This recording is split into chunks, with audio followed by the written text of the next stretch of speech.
Teman-teman, balik lagi di podcast Skor Kacamata bersama gua Kelvin dan Orlando Christy, Ahmad Murodi, Christy Dodi. Langsung aja kita ngomongin soal pertandingan paling hot weekend ini yang baru lewat. City ketahan sama West Ham dan implikasinya untuk title race. Karena ini kita taping di 16 Mei jam 10 malam. 2 hari lagi nanti Liverpool akan ketemu Southampton dan Liverpool berkat City kemarin ketahan sama West Ham masih ada secercah harapan untuk juara Premier League andaikan City drop point ngelawan Aston Villa di pertandingan terakhir. Tapi kan kita ini of course berarti Liverpool untuk juara mesti menangin sisa pertandingannya, dia nggak bisa cuma ngarepin seri doang. Jadi pertandingan kali ini benar-benar must win. Menurut lu gimana, Dot dan Christy? Gimana peluang Liverpool kalau lihat pertandingan lawan Soton? Mulai dari Christy dulu. Gimana, Christy? Iya, menurut gue sih kalau misalnya peluang Liverpool juara, walaupun kemarin City ketahan ya sama West Ham, tapi kalaupun misalnya Liverpool menang lawan Soton, berarti mereka pertandingan terakhir tetap harus ngarepin City kalah dari lawan terakhirnya, yaitu Aston Villa, dan di saat bersamaan mereka harus menang dari Wolves. Jadi tetap aja, menurut gue sih peluangnya kecil ya, apalagi kalau misalnya mereka pertandingan besok seri atau malah kalah. Kalau misalnya seri, nanti bisa jadi pertandingan terakhir pun kalau misalnya mereka bisa menang, Liverpool bisa menang dan City kalah, poinnya pada akhirnya sama dan susah juga karena selisihnya 7 gol untuk antara City sama Liverpool. Dan tetap sih menurut gue tetap City yang paling berpeluang besar ya buat juara. Terus untuk pertandingan lawan Southampton sih mungkin bisa jadi menang. Ya biarpun Southampton juga nggak ada ini ya, udah nggak ada nafsu apa-apa ya, karena mereka juga ada peringkat 15, mereka udah pasti nggak lolos kompetisi Eropa, sementara dari degradasi juga mereka udah aman ya dari degradasi. Jadi menurut gue sih bakal menang Liverpool, walaupun Liverpool nggak ada Salah kemungkinan sama Van Dijk. Tapi tetap aja secara kualitas tim kan Liverpool jauh di atas Southampton ya. Jadi gue bilang sih mungkin bisa menang tapi selisih tipis, mungkin selisih 1 gol gitu. Ya mungkin bisa menang sih. Jadi perburuannya lumayan seru sampai pekan ke-38. Gitu sih kalau gue bilang sih. Dot, kalau lu jadi manajer, lu bakal misalnya lu jadi Jurgen Klopp, lu bakal mikir untuk istirahatin beberapa pemain aja nggak? Mengingat peluangnya tipis. Kalau gue sih jujur, kemungkinan gue bakal mikirin sih bakal istirahatin banyak pemain sih lawan Southampton. Nggak tahu kalau lu menurut lu gimana? Paling nggak Curtis Jones lah atau Harvey Elliott itu perlu dipikirkan untuk start gitu ya. Mereka bagus dan ini waktu yang pas. Ngomong-ngomong, ini Christy nggak dapat memo dari kita ya harus pakai baju biru hari ini. Anyway, biru tua nih. Biru tua digabung sama putih, jadi biru. Tapi sebelum gue ke Liverpool semalam itu sebetulnya gue mungkin beda pandangan nih sama Christy begitu ya. Kalau menurut gue semalam bukan City yang ditahan West Ham, tapi West Ham yang ditahan City. Gitu. West Ham udah unggul duluan gitu. Harusnya West Ham yang ngambil itu. Apalagi City golnya juga begitu, deflections, dan kemudian satu penalti gagal juga. Lagian ngapain sih Mahrez lagi yang ngambil gitu. Udah tahu dulu juga Mahrez pernah gagal penalti di masa-masa krusial. Kenapa nggak KDB? Kenapa nggak atau yang lain gitu. Tapi kemudian kenapa Mahrez yang ngambil? Itu salah anyway. Ya itu kesalahan ini. Tapi menurut gue harusnya West Ham yang menang karena mereka sebetulnya ngebuang peluang yang besar untuk bisa memenangkan pertandingan itu. Anyway, kalau kita bahas soal Southampton sama Liverpool, ya jelas sekarang bisa dibilang Klopp ini di persimpangan ya. Di satu sisi dia sudah ingat-ingat dia sudah mikirin soal Paris pasti gitu kan, final Paris begitu. Tapi di sisi lain ini ada sedikit secercah harapan mereka mungkin saja bisa menghidupkan kembali mimpi quadruple itu, begitu kan, dengan terplesetnya Manchester City. Cuma agak riskan sebetulnya karena bisa dua-duanya nggak dapet nih, gitu. Kalau misalnya dia memaksakan di pertandingan besok dini hari itu tetap menurunkan skuad utama. Toh mereka sudah pasti tanpa Salah, sudah pasti tanpa Virgil, bahkan Fabinho pun katanya tetap ikut ya ke Soton, tapi ada kemungkinan dia juga tidak akan dimainkan. Toh di depan juga sudah aman-aman aja kok. Jota ada, Luis Diaz juga lagi hot-hotnya. Jadi nggak ada masalah sebetulnya kalau misalnya Klopp memainkan beberapa pemain rotasinya di pertandingan itu. Bukan untuk berpikir bahwa Soton doang. Benar kata Kelvin, tahun lalu di fixture yang sama Liverpool kalah gitu lewat gol mantan pemain Liverpool yaitu Danny Ings, ya kan, kalah 0-1 begitu. Dan kemudian itu bisa jadi terjadi lagi. Cuma maksudnya kalau di kondisi sekarang di mana Soton kalah dalam 9 dari 10 pertandingan terakhirnya, mereka juga tidak dalam posisi yang bagus, kecuali fisik sih. Mereka punya 10 hari istirahat loh dibandingkan Liverpool. 10 hari itu fisiknya bagus banget buat Soton. Tapi menurut gue tetap Liverpool. Masalahnya adalah apakah bisa menang dengan nabung gol banyak atau enggak gitu. Kan kita tahu mereka juga ketinggalan selisih gol yang banyak dari Manchester City. Cuma kayaknya sih akan wise, meskipun bukan Dennis ya, akan wise kalau misalnya Klopp itu memilih untuk ya memasukkan sedikit beberapa pemain rotasinya. Gitu sih. Tapi disiagakan aja nih pemain-pemain utamanya untuk diturunkan di babak kedua kalau skornya tidak memihak Liverpool. Gitu sih kalau gue. Ya benar, terakhir kali ketemu di St. Mary's memang Southampton bisa menang 1-0 lawan Liverpool. Jadi menurut gue ini dibilang fixture yang gampang untuk Liverpool. Orang selalu anggapnya kayak mungkin udahlah Liverpool dan tinggal pertandingan terakhir mesti menang sisa-sisanya. Mereka lah yang di depan mata lawan Southampton ini belum tentu menang gitu. Musim ini Hasenhüttl udah bisa nahan MU, nahan City 2 kali home and away, tahan Tottenham sekali di St. Mary's, terus pas main di Stadium Tottenham menang 3-2. Lawan Arsenal juga mereka bisa kalahin. Sebenarnya Southampton ini entah kenapa tuh ya, tiap kali melawan tim-tim gede yang performance lumayan bagus. Ralf Hasenhüttl juga sebenarnya dari sejak dia jadi manajer Southampton juga rekordnya lumayan bagus untuk big games. Terus dia bisa bawa Southampton jadi lumayan stabil. Walaupun musim ini formnya lagi jelek ya, 10 pertandingan terakhir cuma menang sekali.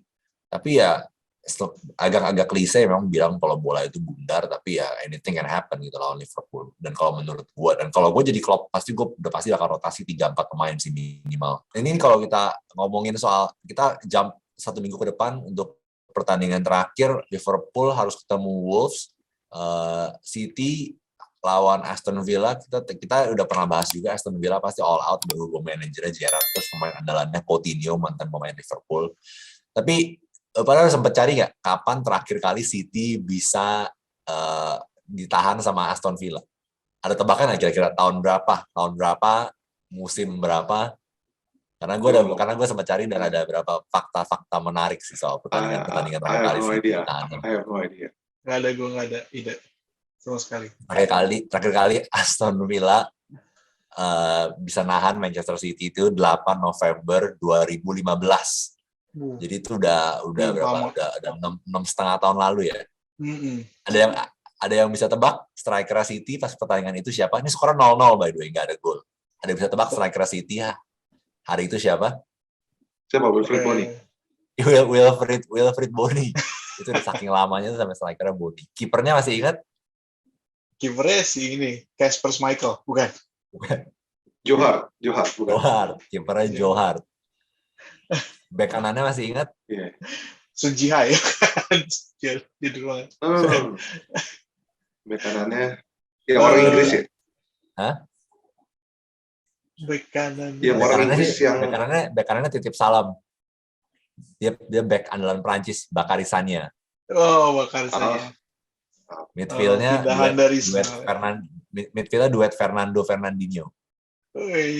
Fernandinho udah lama banget berarti ya di City ya. Ya, waktu itu Aston Villa waktu itu strikernya Dia pakai 3 striker, Carles Gil, Scott Sinclair, sama Jordan Ayew. Udah lumayan lama sih gue nggak dengar nama Scott Sinclair jujur aja. Terus midfield Aston Villa saat itu andalannya dan pemain yang saat ini menjadi salah satu pemain favorit gue juga, Jordan Vertu. Iya. Si tukang ngambil penalti ya. Tukang ngambil penalti ya. Oh terus ngomong-ngomong soal set piece juga sebenarnya Jurgen Klopp juga udah ngomong ini Southampton sebenarnya berbahaya juga karena mereka ada threat. Kalau tiap kali ada tendangan bebas tuh Southampton bisa golin, kita tahu berapa berbahayanya mereka gitu. Jadi Liverpool juga sebenarnya harus ekstra hati-hati di sana sih. Jangan sampai keasikan nyerang, begitu kena counter attack mereka bikin fall, ujung-ujungnya nanti Southampton malah jadi bisa golin dari set piece.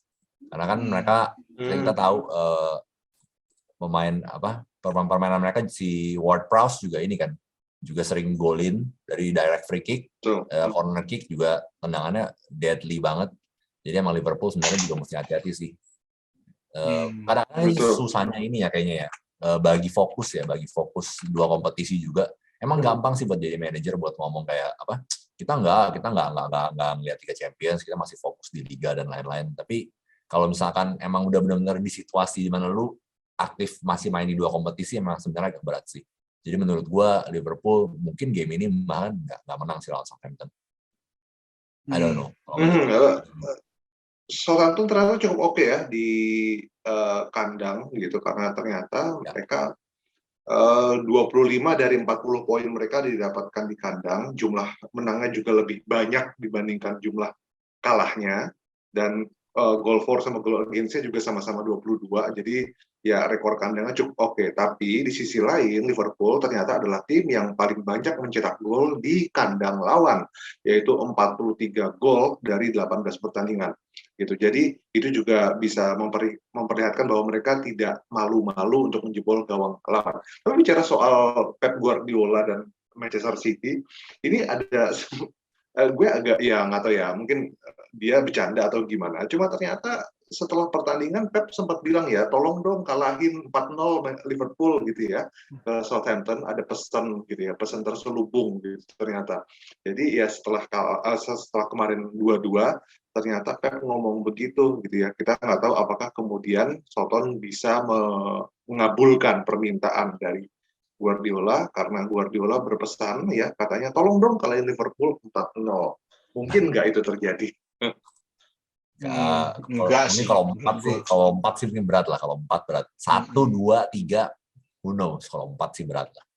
Iya, enggak lah, ini Liverpool lah. Ini bukan tim-tim cemen lah. Jadi nggak mungkin juga. Maksudnya walaupun bola itu bundar, tapi kualitasnya Southampton sama Liverpool juga lumayan jauh. Dan tadi kayak gue bilang, Southampton udah nggak punya nafsu apa-apa lagi. Dia udah relatif aman dari degradasi, tapi dia nggak bisa ke zona Eropa juga. Jadi kayak udah nggak ada nafsu apa-apa juga sih, kalau gue bilang sih. Nggak tahu kalau mereka tiba-tiba pengen bikin kejutan. Sebentar, gue masih sambil searching kapan terakhir Liverpool kebobol 4 gol. Tapi kalian ini nggak sih, maksudnya setuju nggak sih dengan komentar Guardiola beberapa waktu lalu bahwa orang-orang Inggris itu menginginkan Liverpool yang juara gitu. Orang-orang Inggris itu artinya apa ya, mayoritas orang di Inggris gitu ya. Semesta itu ingin agar Liverpool yang jadi juara gitu. Ini klaimnya dari Guardiola yang kemudian diketawain oleh Jurgen Klopp. Kalian sendiri setuju nggak? Cywar aja sih gue bilang. Cywar aja. Karena gimana ya? Liverpool itu kan jatuhnya itu kalau gue bilang di Liga Inggris kayak Juventusnya di Liga Italia juga. Mereka kan salah satu pemegang gelar terbanyak ya. Sementara City kan dibandingin Liverpool dulu jauh ya, gelarnya. ngomongin sebelum era Premier League ya, kita ngomongin sebelum era Premier League ya, sebelum era tahun 92 ya. Sekarang sih jarang sih Liverpool juara. Iya, tapi maksudnya tetap aja lah itu dihitung. Maksud gua sama aja kayak kemarin ada statement di soal Liga Italia bahwa banyak yang lebih menginginkan Napoli ketimbang Milan, Inter atau Juventus. Tapi menurut gua di Liga Inggris juga nggak selalu kayak gitu juga. Jadi artinya imbang lah. Ada porsinya masing-masing. Mungkin cuma Cywar aja sih dari Guardiola sih. Nggak ada Desperado. bukti apa-apa. Iya, dia desperado lah. Kalau menurut gue lebih karena City ini tim yang nggak ada, maksudnya sejarahnya nggak signifikan kayak Liverpool ya. Terus mereka tiba-tiba dan di take over sama pemilik yang super kaya dari geng-geng dari Timur Tengah, terus bikin mereka tiba-tiba jadi super power dengan petrodollar. Jadi mereka emang kecenderungannya mereka lebih dibenci ya. Biasanya kan orang kita sama lah, kita kadang-kadang sirik gitu dengan orang kaya kan. Oh ini orang kaya nih belagu nih. Jadi kurang lebih ya mentalitas orang Inggris mungkin kayak gitulah. Mereka agak anti sama Manchester City karena cara mereka bisa jadi tim top gitu. Karena mereka istilahnya duit buat nge-solve semuanya gitu. Lebih ke sana sih sebenarnya kalau menurut gua. Jadi kalau misalkan the average Englishman ditanya, lu lebih mending siapa, City atau Liverpool juara? Kayaknya sih bakal lebih banyak yang ngomong Liverpool ya. Yes. Kasihan fans MU ya. Kasihan fans MU ya. Dia di dilema ya, fans MU mau dukung City apa dukung Liverpool. Timnya juga sekarang kayaknya timnya sekarang mau jadi posisinya juga menyedihkan juga lagi. Iya. Kasihan ya fans MU ya. Dia mendukung City, ternyata musuh satu kota. Dia mendukung Liverpool, musuh bebuyutan dalam hal gelar. Jadi bingung juga mereka. Gitu. Cuma menurut gue sih ini bagian Cywar sih. Kalau menurut gue balik lagi ini bagian Cywar. Dan mungkin bisa jadi sedikit mempengaruhi, nggak tahu, mungkin wasit juga gitu, sehingga akhirnya ada kecenderungan bahwa wasit nanti takut untuk keputusannya memihak ke Liverpool, karena ini kan krusial banget ya, cuma selisih, kalau misalnya Liverpool menang, besok selisihnya sama City cuma 1 poin, jadi artinya sampai pekan ke-38 tuh krusial banget, jadi setiap putusan sedikit pun gitu, itu sangat berpengaruh banget sama hasil akhirnya. Jadi emang Cywar banget sih emang. Ada sebelum kita tutup ada kata-kata terakhir nih. Ada yang main disampaikan lagi sebelum ini. Ada yang tentang title race Premier League. Ada poin-poin terakhir lagi yang main disampaikan. Dodi mungkin. Ya pokoknya jangan lewatkan lah ya pertandingannya Southampton menghadapi Liverpool. Itu dini hari ya kalau nggak salah ya. Rabu ya. Ini hari Rabu, jadi kalau misalnya udah masih bisa prepare nih, kalau misalnya besok emang mau begadang begitu, tidur lebih awal atau kayak gimana, nabung tidur dulu begitu. Tapi jangan lupa kita juga bertiga bakalan langsung react itu ya di podcast Muka Bantal kita. Kemungkinan besar Rabu pagi ya. Rabu pagi kita sudah akan tayang. Kita bela-belain Kristi sudah di kantor, Kelvin sama gue masih di rumah, tapi dengan Muka Bantal kita bela-belain untuk langsung ngasih update begitu pertandingan yang terjadi pada Rabu dini hari. Ya. Harapannya adalah semoga yang terbaik yang jadi juara. Dan semoga yang brutal. Kalau gue sih harapannya Liverpool ya, kan gue salah satu haters tim berduit. Tapi AS Roma yang lo dukung juga itu dibeli sama orang-orang berduit dari Amerika juga. Tapi pelit. Pelit duitnya nanggung. Kalau misalkan Roma dibeli sama chic Arab ya, mungkin gue baru ganti duit. Oh, karena orang Roma mau dibeli sama Patrick. Roma mau dibeli sama Patrick Chic. Patrick Schick udah cuan gede sih dari Roma sih, mungkin duitnya dia udah banyak lah, tapi buat ya siapa tahu ntar one day dia bisa beli klub, lumayan lucu juga sih. Patrick Schick juga kalau dia duitnya banyak ya, dia punya perusahaan pisau cukur ya, yang gue juga pakai kebetulan. Patrick Schick karena mau duet sama Patrick Burger. Aduh, ya langsung nih Dot, ada salam dari siapa Dot? Mau ngomong Patrick Burger. Iya nih, Ciki dapat salam dari Fabio Liverani nih. Pemain Italia pertama yang ada darah Afrika. Ini lu salam dari ini striker Inggris yang main di Southampton. Karena ini kan soal Southampton Liverpool ya. James Beattie. Andalan fantasi Premier League tahun 2000-an tuh ya. James Beattie. Salah satu lagi legendanya Southampton yang paling terkenal.